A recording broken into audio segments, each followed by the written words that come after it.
Λοιπόν, έχουμε καλεσμένους τον κύριο Παπαδημούλη, τον κύριο Τσούρα και τον κύριο Μαγκίνα. Ο κύριος Μαγκίνα σε Τολοκαρνανία, για να το τονίσουμε και να ξέρουμε τι λέμε.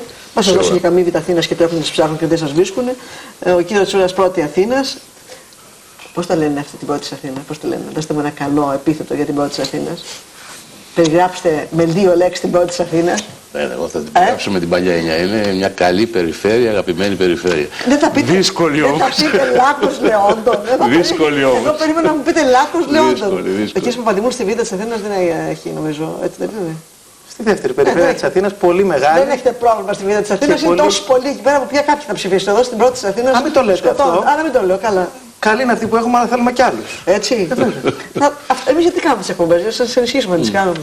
Λοιπόν. Και το Τολοκαρνανία είναι μεγάλος νομός. Πολύ μεγάλος. Αλλά ο Μαγκίνας βγάζει και αρκετές έδρες. Ο μεγαλύτερος. 6 βγάζει, 8 Ο Μαγκίνας βουλευτές. είναι στην τάξη Από τις μεγάλες. από την προηγούμενη. Δεν λέει τίποτα αυτό. Άμα τον έστω και σου λέει μετά δεν είσαι φίλη μου, κατάλαβες. Είναι και λάθος. Όλα καλά θα πάνε. Μα να μην υπάρχει ένας που να λέει εντάξει παιδιά, εγώ δεν έχω πρόβλημα. Όντως. Εγώ είμαι σίγουρος. Κανένας δεν το λέει αυτό. Μα δεν είναι έτσι, γιατί πραγματικά μπορεί να έχεις πρόβλημα. Αφενός αυτό και αφετέρου νομίζω ότι είναι ένας στοιχειώδης σεβασμός όλων ημών στον πολίτη. Έτσι είναι. Διότι η επαφή όπως που λέει ο έχεις... Χαρίλας είναι εγκαστρωμένη και δεν... Καλά, εντάξει τώρα, αυτά είναι θυμόσοφα, απολύτως σεβαστά και έτσι είναι, αλλά πρέπει να υπάρχει ένας σεβασμός στον πολίτη. Δεν μπορείς τίποτα να έχεις δεδομένο μέχρι την τελευταία στιγμή. Για πέστε μου, σας παρακαλώ πολύ, γιατί θέλω να σας ρωτήσω για ένα θέμα σήμερα το πρωί. Το οποίο μας αγγίζει όλους και αυτό το θέμα είναι η ασφάλεια των πολιτών. Είδα λοιπόν από τη Νέα Δημοκρατία το σποτ το οποίο έχει βγει. Φαντάζομαι και τα άλλα κομμάτια θα ακολουθήσουν. Το θέμα, όπως ξέρετε, της ασφάλειας του πολίτη έρχεται πολύ ψηλά στις προτάσεις που δίνει ο πολίτης στα πολιτικά κόμματα αυτή τη στιγμή. Να βάλω τον κύριο Παπαδημούλη να μου πει αν το είδε το σποτ και πώς του φάνηκε και αν νομίζω ότι πράγματι τίνει προς το να κινητοποιηθούν οι δυνάμεις κοινωνικές να πιέσουν την επόμενη κυβέρνηση σχετικά με το θέμα της ασφάλειας. Το πρόβλημα της ασφάλειας των πολιτών και της αύξησης της εγκληματικότητας είναι υπαρκτό. Κυρία Παναγιωταρέα, δεν νομίζω όμως ότι αντιμετωπίζεται με τηλεοπτικά σποτς. Θέλει σύγχρονες διοκτικές αρχές, αποτελεσματική μεταναστευτική πολιτική, αποτελεσματική πάταξη του εγκλήματος, το οποίο έχει εξυγχρονιστεί περισσότερο από τις διοκτικές αρχές και έχει διεθνοποιηθεί κιόλας. Βλέπετε αυτές τις συμμορίες τις διεθνείς.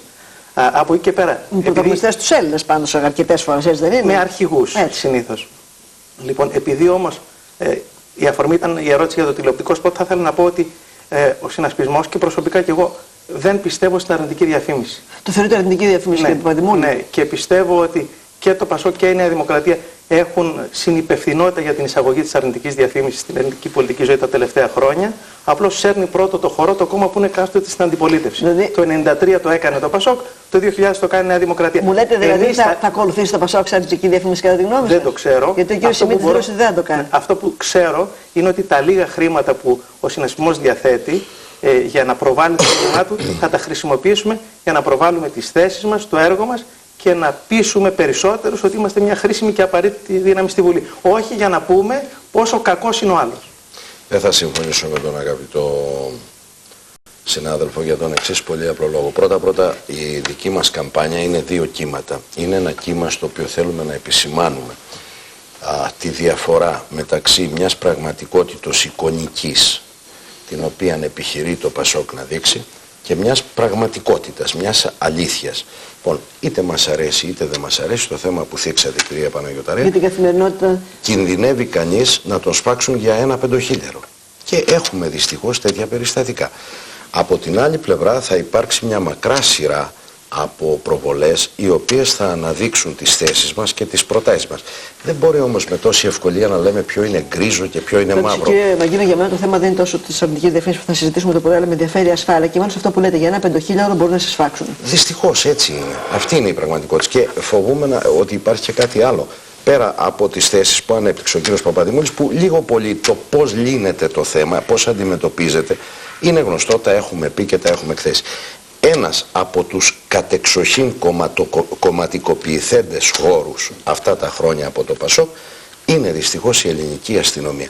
Σε αυτή την κομματικοποίηση θα επιχειρήσουμε να παρέμβουμε με ήπιο τρόπο, αλλά να αποκτηθεί μια ανεξαρτησία, να επικρατήσουν κάποια στοιχεία με τα οποία ο καθένας θα προχωράει ανάλογα με τις δυνατότητές του και όχι με το αν είναι προσκολλημένος στο Α ή στο Β κόμμα. Αυτό είναι πάρα πολύ βασικό. Έβαλε ένα καινούριο θέμα. Θα ξεκινήσω από το τελευταίο θέμα που έβαλε ο κ. Μαγκίνας. Νομίζω ένα από τα πράγματα που εμείς αισθανόμαστε υπερήφανοι είναι ότι ακριβώς έχουμε αποκομματικοποιήσει την ελληνική αστυνομία. Σας θυμίζω ότι σήμερα για να γίνει κανείς αστυνομικός δίνει πανελλαδικές εξετάσεις, όπως το Πανεπιστήμιο. Σήμερα υπάρχει ένα αντικειμενικό μεμόρια σύστημα μεταθέσεων.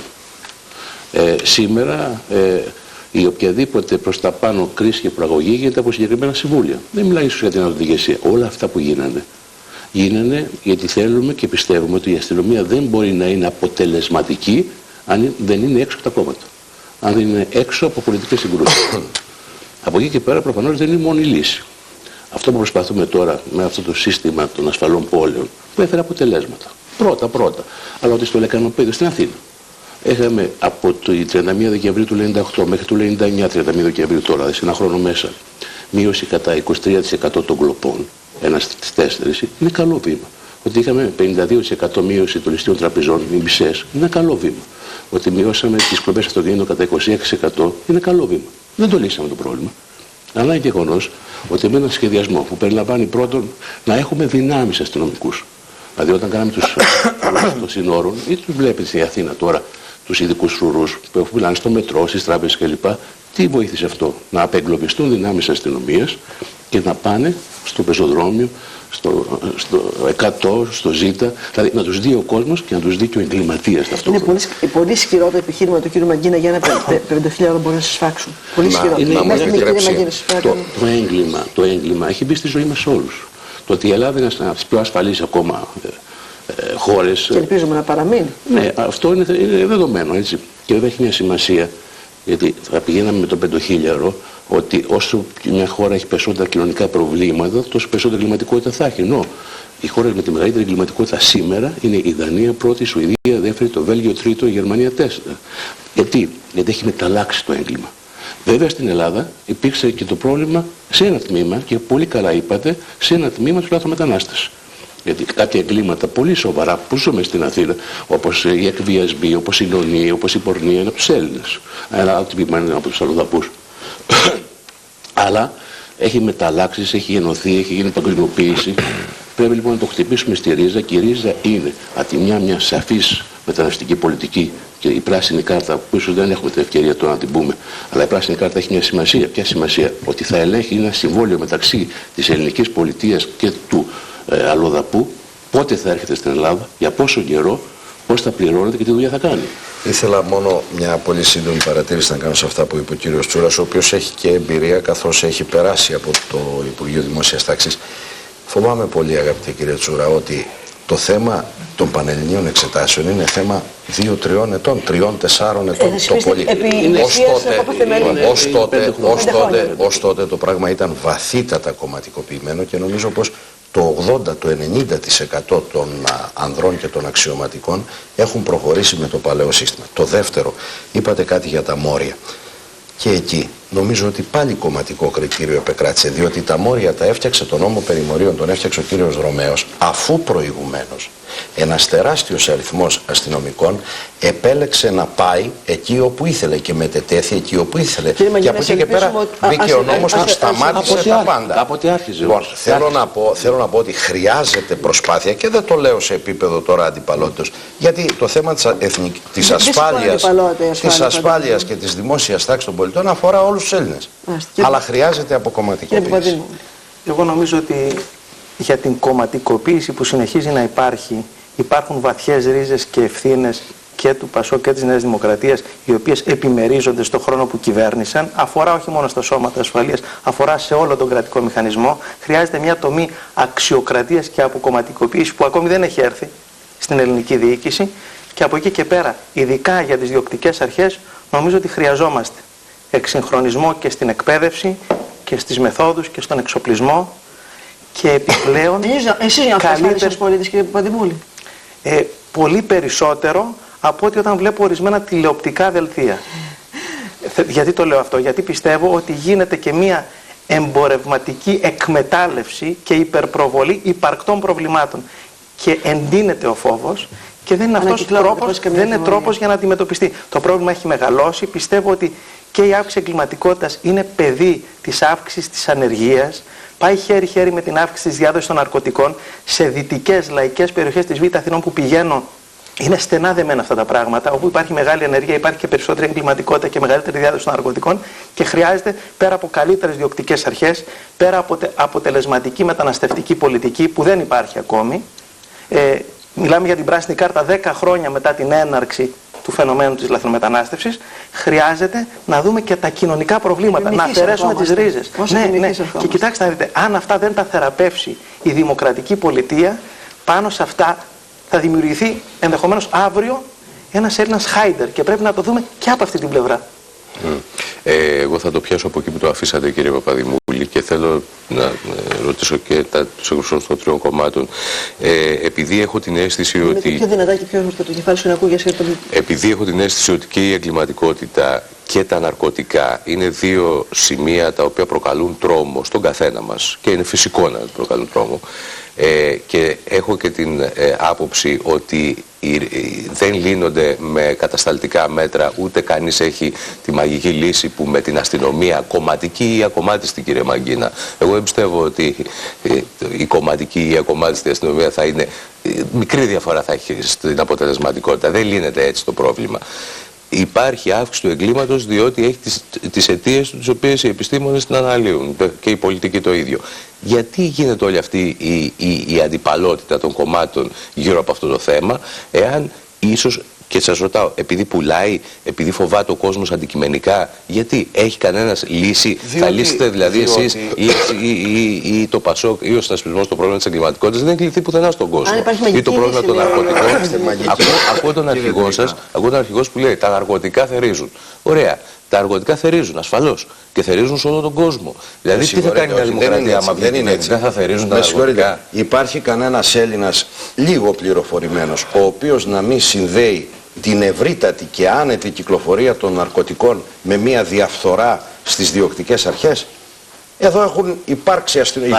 Θα έλεγα ότι είναι μεγάλο λάθος να το λέμε. Όχι, ένα λεπτό. Υπάρχει αστυνομικό τμήμα. Αν οι αστυνομικοί είναι αυτοί που βοηθήσαν στην ενίσχυση του προβλήματος. Όχι, είναι ορισμένοι. Ένα λεπτό. Εδώ υπάρχει αστυνομικό τμήμα στο Μενίδη, το οποίο έκλεισε. Αυτά έχουν δημοσιευθεί. Και έκλεισε διότι ήταν εκεί άντρο προστασίας ανθρώπων που διακινούσαν ναρκωτικά. Και αυτό έκλεισε επί των ημερών. Όχι, καταρχάς δεν ήταν από ναρκωτικά, ήταν για άλλες αξιόπινες πράξεις που αφορούσαν αλλοδαπές γυναίκες. Πέρα από αυτό. Και δεύτερον, ανήμονα 10, 20, 30, 40 χιλιάδες αστυνομικούς. Χριστέ και Παναγιά. Αναφέρομαι σε ένα πολύ μικρό αριθμό, ο οποίος όμως δεν μπορεί να εξοβελιστεί, διότι δεν υπάρχει μια πολιτική απόφαση. Αυτό το πράγμα δεν λέω να σταματήσει απολύτως, δεν γίνεται πουθενά κοινωνία αγγέλων, αλλά να περιοριστεί. Έχει να κάνει τον κομματισμό αυτό? Η διαφορά. Το συνέδεσε όμως, γιατί όπως άκουσε και είπε δεν υπάρχει πολιτική βούληση να εξοβελιστεί.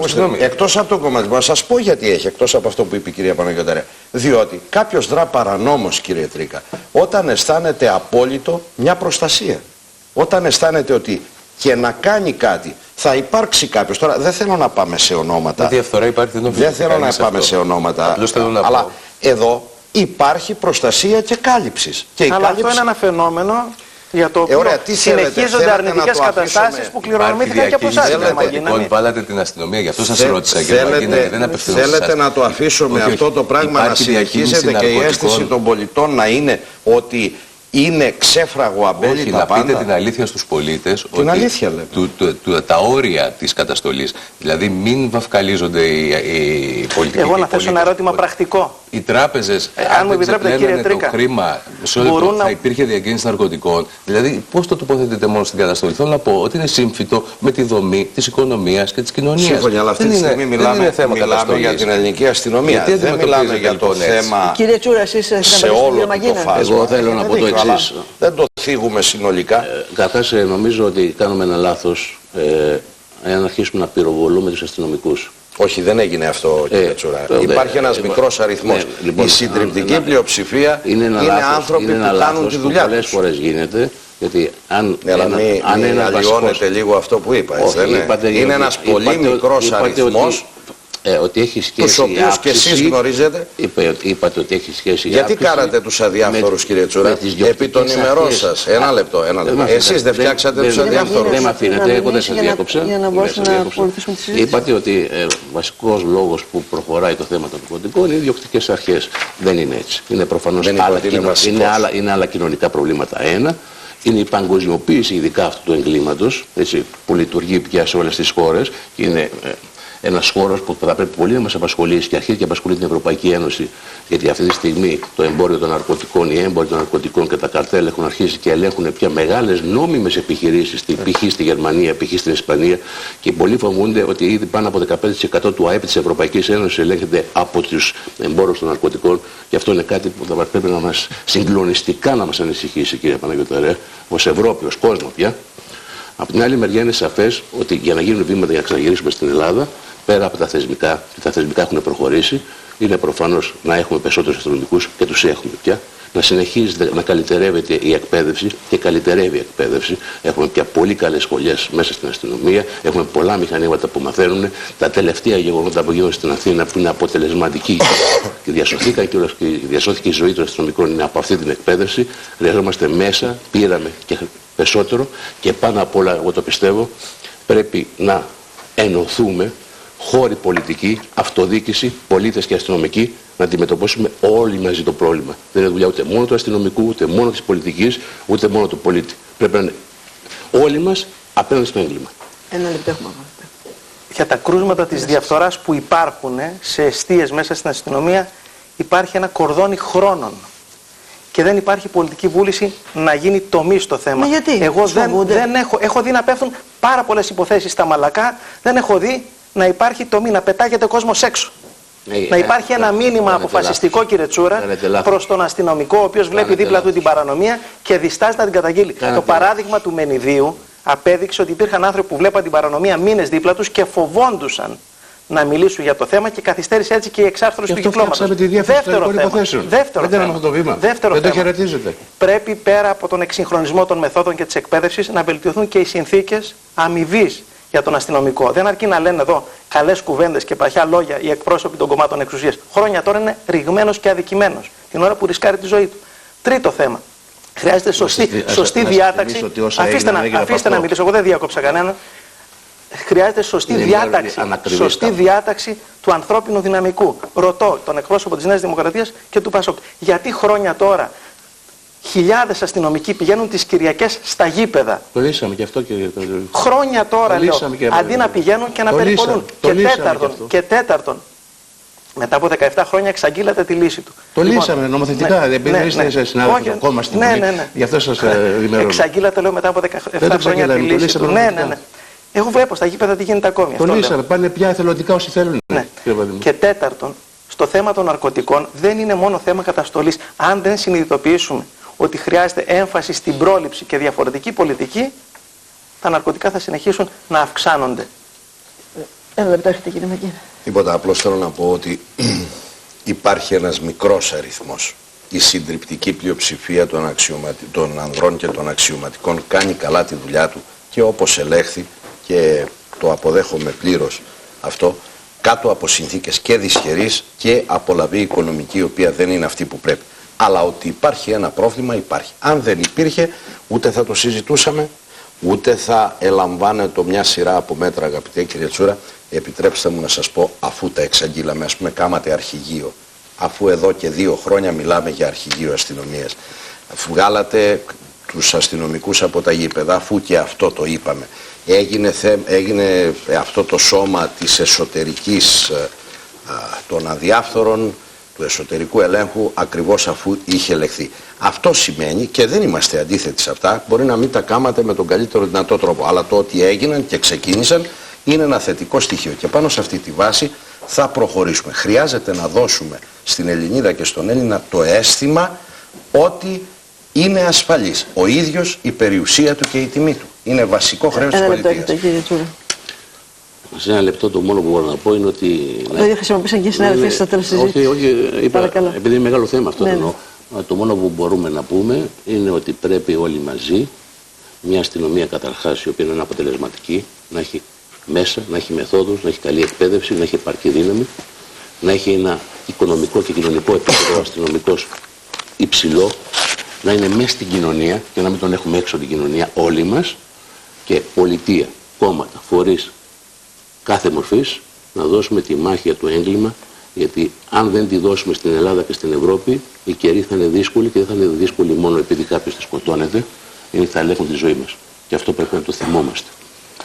Να σας ευχαριστήσω πολύ σήμερα το πρωί για την ευπρεπή και πολιτισμένη συζήτηση που κάνουμε για ένα τόσο αυστηρό θέμα, και να ελπίζω πως θα έχω τη χαρά να σας ξαναέχω μαζί μου. Εμείς ευχαριστούμε. Και εμείς ευχαριστούμε. Κύριε Μαγκίνη, κύριε Τζούρα, να είστε καλά. Κυρίες και κύριοι, αύριο το πρωί σε 7 θα είμαστε πάλι μαζί. Να έχετε μια καλή μέρα.